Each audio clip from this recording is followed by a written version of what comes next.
भेज देगा। क्या सुनना बोल तो जल्दी आया आज, आप लोग बताओ।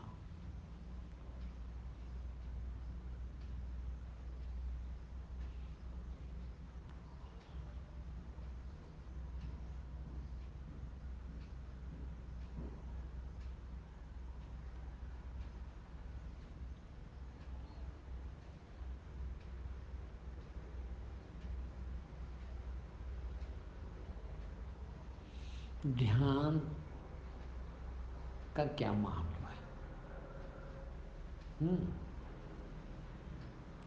ध्यान क्या है और उसका महत्व क्या है?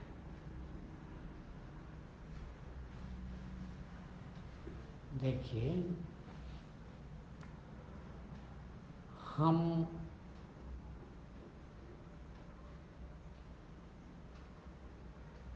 हमारी आँख, नाक, कान, जबान और छूना, ये 5 इंद्रियां हैं। अब इन पांचों के द्वारा हम किसी चीज को परखते हैं, जांच करते हैं, देखते हैं। देखने से भाई देखो कैसा है ये कपड़ा, कैसा है। आँख है तो देखते हैं ना, नाक है तो कोई चीज़ है उसको सूंघ के देखते हैं कैसी बास आ रही इसमें। कान से सुन के देखते हैं अच्छी कि बुरी। जबान से चख के देखते हैं तो कोई चीज़ अच्छी है कि बुरी है, स्वादिष्ट है कि को स्वाद वाली है। और उसी प्रकार छू के देखते हैं, कठोर है कि नरम है कि कैसी है। ये 5 साधन के अतिरिक्त किसी भी चीज़ को जांचने का हमारे पास कोई उपाय नहीं है। और हमको यही पता है कि किसी भी चीज़ को हम इन 5 प्रकार से जांच सकते हैं। वो क्या है, कैसी है, कुछ को देख के ही बता देते हैं। भाई केले का आकार आपको पता है, उसका रंग, उसका रूप आप देखा हुआ है तो आप देख के ही कह देंगे कि ये केला है। मगर केले जैसी चीज़ एक और उसके साथ मिला दी जाए फिर आपको दिक्कत पड़ जाती है। कर यार केला जैसा ये भी दिख रहा, दोनों केले हैं क्या? तो फिर तो बोलो सूंघ के देख लो, केले की बात ऐसी आती है, इसकी बात कैसी आती है। सूंघ के देखा तो केले की बात जैसा केला। इसी प्रकार से सुन के भी देख सकते हैं, इसी प्रकार चख के देखते हैं। तो हम किसी भी चीज को 5 प्रकार से देख पाते हैं। मगर देखते क्या हैं?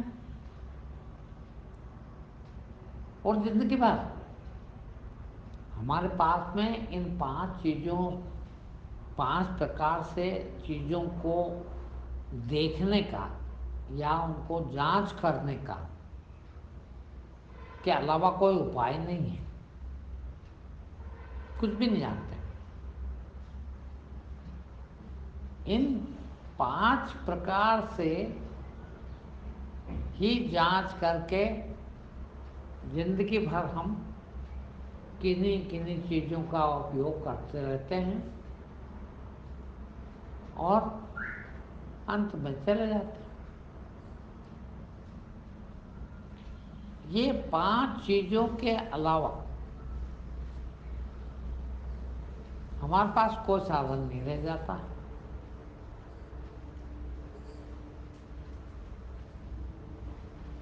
किसी भी चीज़ को जांच करने का, पहचानने का। ये 5 चीज़ों के 5 प्रकार से जानने का उपाय हमको बाहरी उपाय ये भगवान की तरफ से मिला हुआ है और सबने समझाया। बच्चे थे तो, छोटे थे तो माँ बाप ने भी बताया कि आँख से देखते हैं, कान से सुनते हैं, नाक से सूंघते हैं, ज़बान से चखते हैं और स्पर्श करके भी जांच की जा सकती है किसी चीज़ की। अब ये जांचना तो हमको आया, ये भी समुचित रूप से, पूर्ण रूप से आया ये पक्का नहीं। हाँ, हम ऐसा मानते हैं कि सही साठ है हमारी आँख, तो हम जो देखते हैं वो सही है। किंतु अब ये थोड़ा सा गहराई वाला प्रश्न आ गया कि देखने की बात जहाँ तक चल रही है, एक आदमी देखता है अपने नजरिए से, एक नज़र और दूसरा नजरिया। उसी चीज को दूसरा आदमी के पास नजर तो वही है, आँख तो वैसी है, किंतु नजरिया अपना, वो अपने नजरिए से देखता है। तीसरा आदमी उसी चीज को अपने नजरिए से देखता है। और हो सकता है इन तीनों में नजरिया अलग अलग हो तो देखने में भी कुछ फर्क आ सकता है? कुछ मामूली फर्क तो रहता ही है। इसी प्रकार जिस प्रकार से देखने की बात हुई, उसी प्रकार की बात सूंघने की, उसी प्रकार की सुनने की, उसी प्रकार की चखने की और उसी प्रकार से छूने की। यानी हमारी ये 5 प्रकार से जांच करने की जो शक्ति है, किसी वस्तु को, किसी विषय को देखने की, परखने की जो हमारे अंदर शक्ति है, वह कम ज़्यादा भी है। पहली बात तो ये समुचित होती ही नहीं है। यदि जितनी है उतने से भी हम उपयोग करते हैं तो उसको समुचित प्रकार से नहीं देख पाते। अब हम इन 5 प्रकार से जांच करना, परखना, देखना एकदम भौतिक है, सब बाहर बाहर है? इन्हीं को काम में लेते हुए हम 2 तरह से काम में लेते हैं। ध्यान देना, इन्हीं 5 चीज़ों को देखते आँख से है, सुनते कान से है, सूंघते नाक से है, चखते जबान से है और छूते स्पर्श से है। ये पांचों प्रकार का परखने का ढंग हमारा 2 प्रकार से है। एक प्रकार तो बाहरी है कि हमने कोई चीज देखी और परखा, या सुना और परखा, और सूंघा और परखा, चखा और परखा, छुआ और परखा। एक प्रकार से और जांच करते हैं कि यही सब चीजें, यही 5 प्रकार का देखना ख्यालों में भी होता, कि हम किसी चीज को आंख से देखे भी नहीं और ख्याल में भी हम जांच कर लेते हैं। भाई मोबाइल का नाम याद आया तो हमारे अंदर पड़ी हुई पहले से मोबाइल की छाया, मोबाइल का स्वरूप, आंख नहीं खोली, सामने मोबाइल आया भी नहीं, किंतु जैसे ही मोबाइल का नाम लिया वैसे ही दिखने लगता है मन की आंख से कि ये इस प्रकार का चीज होगी जिसको मोबाइल कहते हैं। अब वही आंख 2 प्रकार से काम कर रही, एक प्रत्यक्ष देखते हैं और एक ख्यालों में, अब ख्याल से देख रहे थे। अब ये 2 प्रकार से जांच करना हो गया। इन्हीं चीजों को देखना, इन्हीं 5 चीज़ों को, आँख, नाक, कान, जबान और स्पर्श, 5 चीज़ों को हम विस्तार रूप से भी देखना आ सकता है। ख्यालों में नहीं, ये ख्याल वाली बात भी खत्म। 2 तरह से तो हो गया, एक तो हम प्रत्यक्ष देखें और दूसरा हम ख्यालों में देखें, विचारों में देखें। तीसरी चीज और है, हमें इस रहस्य का पता नहीं है, हमको कोई बताने वाला भी नहीं मिला। देख, हमारे भीतर क्या क्या है, ये तो 5 चीज बाहर है, ये बाहर दूसरी चीजों को, हमारी अलावा कोई चीजें हैं उनको देखती है, किंतु हमारे भीतर कई अंग हैं। बाहरी अंग है ऐसा तो नहीं, ऐसा ही नहीं है, भीतर भी बहुत अंग है जिससे हम जीते हैं।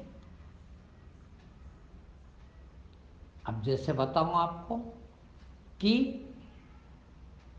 हमारी आंख, आंख देखा किसी चीज को, ये पेन को देखा तो इसका स्वरूप और इसका रंग और इसका चलने का ढंग और इसका ये देखते हुए हम समझ जाते हैं कि इसको पेन कहते हैं, ये ऐसे चलता है, इससे ऐसे लिखते हैं। हाँ, किंतु ख्यालों में दूसरा यही, पेन भी ना हो, ख्यालों में भी हम पेन को याद करें तो पेन की, किंतु हमारी आंख अंदर कैसे काम करती है, कितना काम करती है, इसकी प्रक्षाया कहाँ पड़ती है, और हम पेन बता देते हैं। ये सब ढंग हमको जिंदगी भर पता ही नहीं होते। वो जो चीज देखने का जो ढंग है वो ऊपर ऊपर ही देख पाते हैं। अब ऊपर ऊपर देख पाते हैं, वो खाली आंख का ही नहीं कह रहा हूं।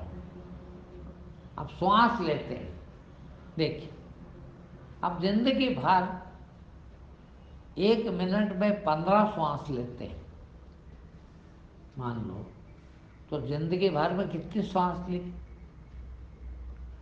हमको कोई पता ही नहीं है कि ये श्वास कहाँ जाती है, कैसे काम करती है, इसका कैसे उपयोग होता है? ये कहाँ तक किस किस अंग को टच करती है, किस किस अंग के पास जाती है, वो कहाँ पहुँचाते हैं और वो कहाँ काम करती है। देखिए, वैसे ही खाते हैं हम कोई चीज़, खाते हैं तो जबान से लगा के, होंठ से लगा के, और पूरी प्रक्रिया तक वो कहाँ कहाँ जाता है खाना, वो कहाँ कहाँ क्या क्या काम करता है, उस खाने में क्या क्या चीज़ क्या क्या फायदा करती, क्या क्या नुकसान करती, किस अंग को फायदा पहुंचाती, किस अंग को नुकसान पहुंचाती, इसके बारे में कुछ नहीं जानते। थोड़ा बहुत हमारे साइंस ने, विज्ञान ने प्रयोग करके देखा और थोड़ा बहुत सीखा, उस आधार पर वो कहते हैं कि ये आंतों में जाता है, फिर आंतें उसका सार तत्व जो है वो चिकनाई वाला उसको खींच लेती है, उससे फिर खून बनता है, उससे फिर मांस बनता है, उससे फिर मज्जा बनती है, उससे फिर हड्डी बनती है, उससे फिर हमको ताकत आती है, ये वो बता रहे हैं। किंतु हमारा कोई अनुभव नहीं है। ये हो गया श्वास के बारे में या खाने के बारे में। इसी प्रकार सुनने का, इसी प्रकार सूंघने का, इसी प्रकार चखने का, वो सारे रहस्य, रहस्य भीतर क्या क्या हो रहा, कहाँ हो रहा है, वो सारे रहस्य हमको पता ही नहीं चल पाते और हम दुनिया से गुजर जाते। मर भी गए, हमारे बाप दादा भी ऐसे ही मर गए, बेचारों को कुछ नहीं पता था। हाँ, आप सोचिए, आप क्या हम इन सब चीज़ों का पता लगा सकते हैं कि हमारा शरीर क्या क्या काम करता है, कहाँ कहाँ काम करता और कब काम करता और कैसे काम करता? हाँ, ये सब पता लगाया जा सकता है। अब इसका पता लगाने के लिए क्या करना होगा? देखिए, दो रास्ते फिर हैं पता लगाने के। एक रास्ता है बाहरी, भाई ये चीजें जो है ये अंदर है हमारे। श्वास अंदर कहाँ तक जा रही है, किस किस को प्रभावित करती है, कौन कौन सा अंग क्या क्या काम करता श्वास के बारे में, ये कुछ भी नहीं पाता। साइंस ने, विज्ञान ने थोड़ा बहुत कभी बता भी दिया तो उसने कोई जानवरों पे प्रयोग किया होगा, किसी आदमी पे प्रयोग किया होगा और उसने बताया। उसने भी ये तो कभी नहीं बताया कि हमारे अंदर बस कुछ तो फर्क हो ही सकता है। मान लो उसने बकरी पे प्रयोग किया तो वो बकरी को ऐसा होता है, इंसान में भी ऐसा ही होता है क्या? फिर इंसान में भी कई तरह के इंसान हैं, कोई स्त्री है, कोई पुरुष है, कोई बच्चा है, कोई बूढ़ा है, कोई जवान है, कोई इस उम्र का, कोई उस उम्र का, कोई ऐसे डोल डोल का, इतना लंबा, इतना चौड़ा, इतना वजन वाला, कितना प्रकार है। तो हमारे अंदर क्या क्या प्रभाव पड़ता है कौन कौन सी चीज़ों का, ये तो कोई नहीं बता सकता। फिर हम उधर देखते भी नहीं। अब हम देखें भी, कोशिश भी करते हैं, ये बात किसी किसी को समझ में आ भी जाती है तो कोशिश भी करते हैं, तो भी हम कर नहीं पाते। क्यों नहीं कर पाते? इसीलिए नहीं कर पाते कि हमको आदत पड़ी हुई होती है इन पांचों इंद्रियों की से बाहर, लगातार बाहर भटकने की है। वो कबीर का एक भजन है, उसमें कहते हैं, बिना भेद बाहर मत भटको, बाहर भटके में काई है। 68 तीरथ अठे बता दो, कर, क्या कहते हैं, कर क्रिया काया माई।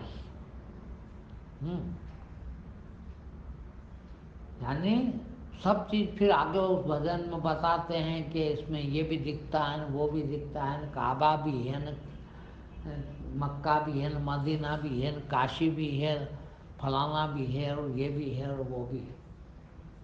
उसी भजन में बताया, देखने वाला भी इसके अंदर ही है, परमात्मा भी अंदर ही बसता है।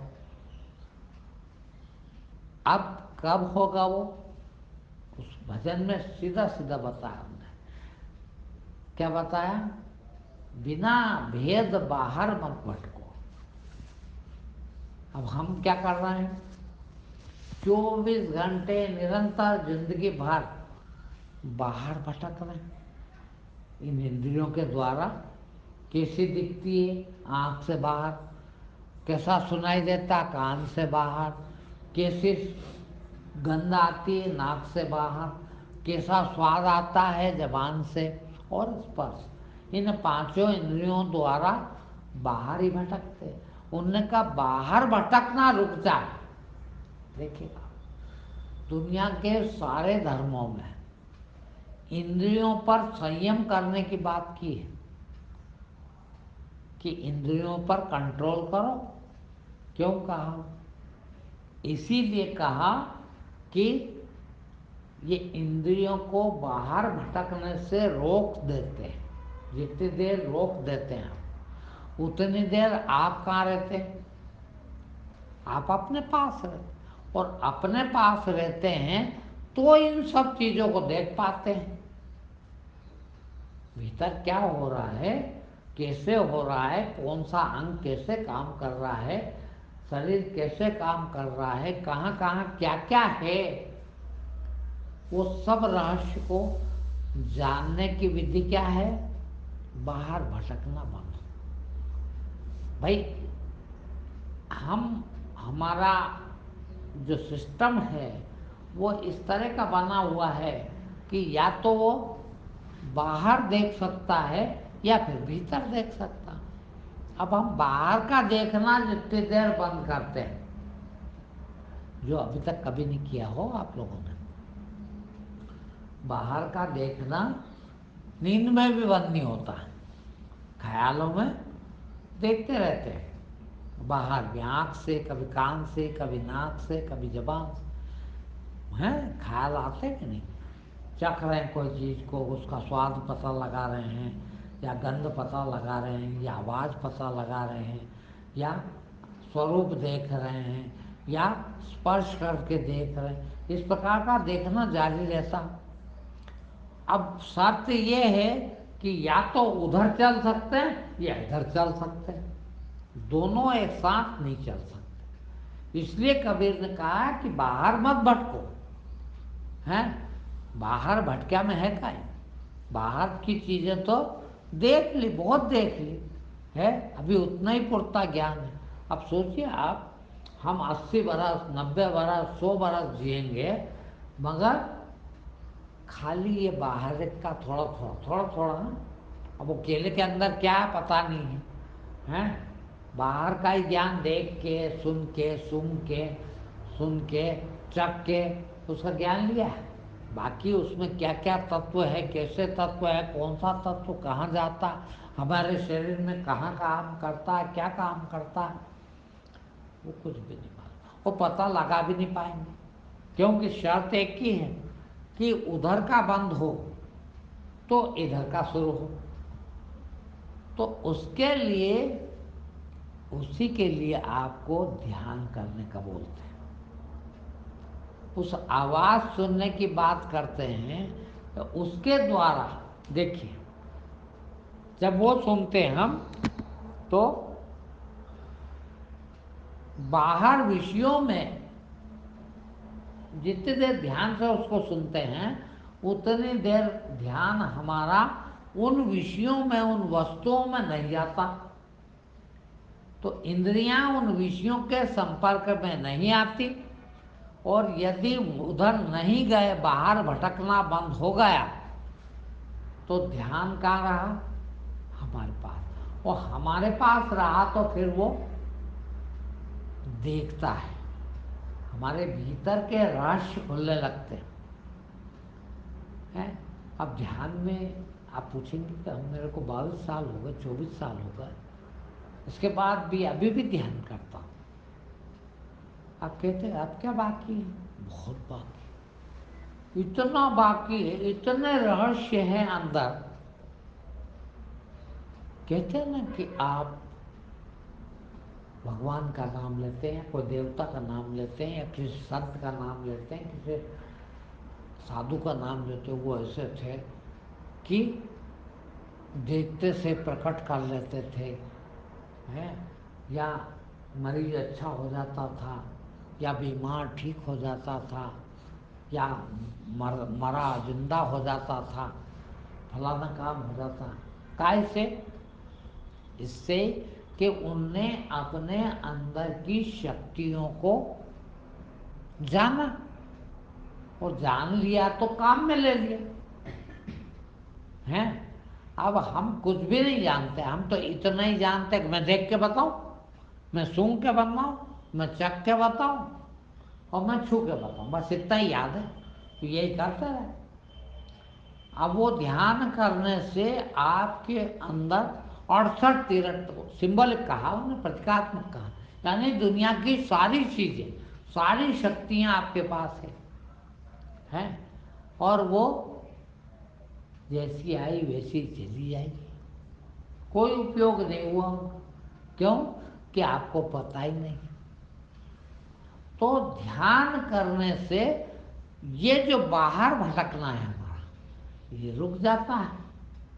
और बाहर भटकना जितनी देर रुकता है उतनी देर अंदर रहते हैं, और अंदर रहते हैं तो हम वहाँ वहाँ देखते हैं, वहाँ वहाँ जाते हैं कि भाई श्वास कैसे चल रही है, श्वास कौन ले रहा है, कौन खींच रहा है, कौन बाहर फेंक रहा है, कब कब बाहर फेंकाती है, कब कब खींचना मांगती है, कितनी खींचना चाहिए, कितनी नहीं खींचना चाहिए। आप देखते हैं जब आप काम क्रोध में होते हैं तो श्वास आपकी 4 गुना बढ़ जाती है।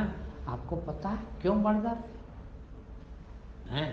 पता ही नहीं, बढ़ जाती है। क्यों है? अब अंदर कभी देखा ही नहीं, कौन ले रहा श्वास पता ही नहीं है। अब वैसे ही आपके श्वास लेने के ढंग में, और जिसके अंदर काम क्रोध लोभ मोह अहंकार है उनकी श्वासें, जिनको ये काम क्रोध लोभ मोह कम है उनको श्वास कम लेना पड़ती है। जितना अधिक क्रोध आता है उतनी अधिक क्रोध में श्वास कैसे भराती है, हाँफते हैं। अभी कुछ नहीं किया मगर क्रोध आ गया, गुस्सा आ गया तो इस तरह से हाँफने लगते हैं। मतलब श्वास ज़्यादा लग रही है। क्यों ज़्यादा लग रही है, क्रोध से क्या हुआ अंदर, ये बातें पता लग जाती ध्यान से। अब ध्यान से पता लग गई तो कितना तड़पता आदमी या श्वास ज़्यादा लेने में। अब वो गुस्सा क्यों करे, कि जहाँ गुस्सा उठता है वहाँ भी पहुँच गया, क्यों उठता है तो भी पहुँच गया। अब वहाँ वो देख रहा है नहीं गुस्सा उठ रहा है, गुस्सा नहीं उठ रहा तो वो जो गुस्सा उठने की तकलीफ होती थी वो तकलीफ बंद हो। इसीलिए ज्ञानियों का, अब मैं कहता हूँ ना कि मेरे को 24 साल होगा, मेरे को सर्दी भी नहीं हुई, बुखार भी नहीं आया है। क्या होता है आपकी, आजकल तो सर्दी किसी की ठीक ही नहीं होती, जरा सी कम हो जाती, फिर कुछ खाने पीने में आता, फिर बढ़ जाती, महीने में एक आध बार बुखार आ जाता। आजकल ये हालत है कईयों की हैं, कहाँ से आ जाता, हमारा क्यों नहीं आता है? इस उम्र में भी नहीं आता। क्यों? कि हमने पता लगाया, कुछ पता लग गया कि भाई ये क्या चीज़ बढ़ जाए, कि ये बाहर की चीज़ असर न डाले। अभी एक भाई को 15-20 दिन पहले बुखार आया था, अभी उसके घर वाले ने कहा कि उसको फिर बुखार आ गया। मैंने कहा क्यों आ गया? अरे बोलो वो बाजार के कचौरी समोसे खा लिए थे। मैंने कहा हम भी कभी कभी खा लेते हैं, हमको तो नहीं आता। भाई वास्तव में है उसमें खराबी, कचौरी समोसे में वो दिक्कत देते हैं, किंतु आपके अंदर भी खराबी कि उनको सहन करने की शक्ति। भाई 4 जनों ने खाया वही कचौरी समोसे, तो चारों को बुखार आया क्या? नहीं। फिर एक को क्यों आया? इसीलिए आया कि वो जो बुखार आने की जो जो, जो चीज़ रुकती है, बुखार आना जो चीज़ रोकती है भीतर हमारे, वो शक्ति उसमें ज़्यादा। बाकी 3 लोगों में उनको बुखार नहीं आया, एक को बुखार इसलिए आया कि उसमें शक्ति वो कम थी। अब वो शक्ति दूर काय से होती, यदि आप ध्यान करते होते तो आपको पता लग जाता कि फला चीज़ ले लें, फला चीज़ खाते रहें तो ये शक्ति बढ़ जाती, और ये शक्ति बढ़ जाती तो ये चीज़ को रोक देती है, इसका असर रोक देती है। अब बताइए आप, मैं केले पेट भर के खा लूँ और उसके बाद पानी पी लूँ, उसके बाद छाछ पी लूँ, उसके बाद और कुछ ठंडा खा लूँ तो भी कुछ नहीं होता। क्यों नहीं होता? आप एक केला खा लो और पानी का एक घूंट पी लो तो आपको बुखार आ जाए। क्यों? कि आपको पता नहीं है कि इसको रोका कैसे जाता है, रुकती कैसे है। अब हमारे अंदर वो, उसको इम्यूनिटी पावर भी कहते हैं ये लोग। इम्यूनिटी पावर इतना बढ़ा लिया, इतना बढ़ गया कि